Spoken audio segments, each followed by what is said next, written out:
Association का जो supreme court का अपॉइंटेड एडमिनिस्ट्रेटर है वो रिटायर्ड सुप्रीम कोर्ट का जज एल नागेश्वर राव है। एल नागेश्वर राव के ऑर्डर के ऊपर ये जो कांग्रेस के कैंडिडेट के ऊपर गबन करने का, पैसे खाने का इल्जाम है, 4 एफआईआर है और एंटिसिपेटरी बेल लेना पड़ा उनको। तुमको बताना पड़ेगा ये क्या है। और तुम्हारा कैंडिडेट तो मुरादाबाद में एमपी था, मुरादाबाद में कुछ काम नहीं किए, कभी पलटकर मुरादाबाद को नहीं देखे।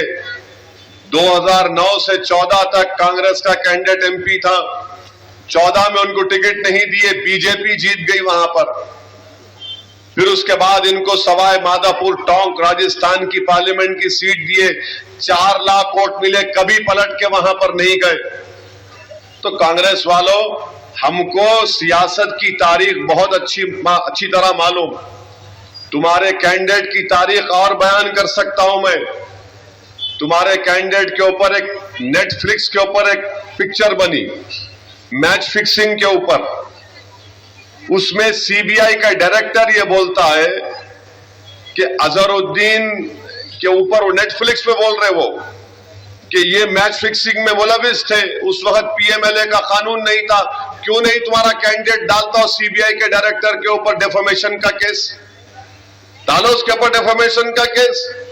नहीं डालेंगे। मैं मजलिस क्यों लड़ी?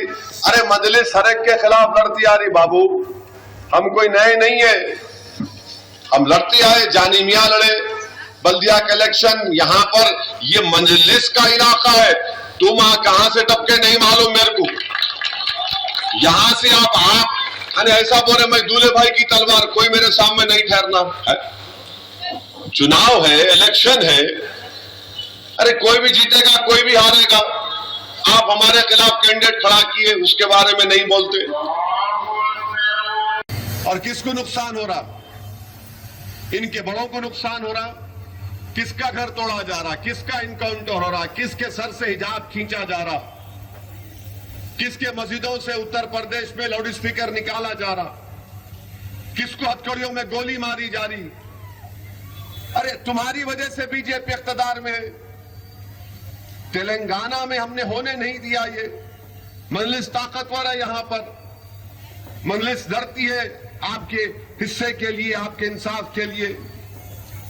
तो मैं आपको बता रहा हूं कि यहां से मजलिस का इंशाअल्लाह ताला उम्मीदवार आपकी दुआओं से, आपके वोट से नया एमएलए मजलिस का ही मुंतखब होगा इंशाअल्लाह ताला। अब रहा सवाल बीआरएस के गोपीनाथ का है। कम से कम हिल में आखिरी बार कब दिखा था गोपीनाथ आपको? बोलो, कहीं दिखा आपको? नहीं, आप सही से बोलो, दिखा आपको कहीं? डरो नको आप, कहीं नजर नहीं आए। अब परसों उन्होंने आए, उनके लीडर के साथ खड़े रह गए ऊपर, और खड़े रह के बोल रहे मैं राउडीजम खत्म कर दूंगा। नीचे वीडियो आया, कोई मार रहे बच्चों को। कौन थे वो लोग?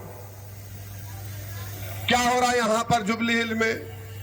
कौन सा काम एमएलए साहब कराए? बताओ मौजूदा एमएलए।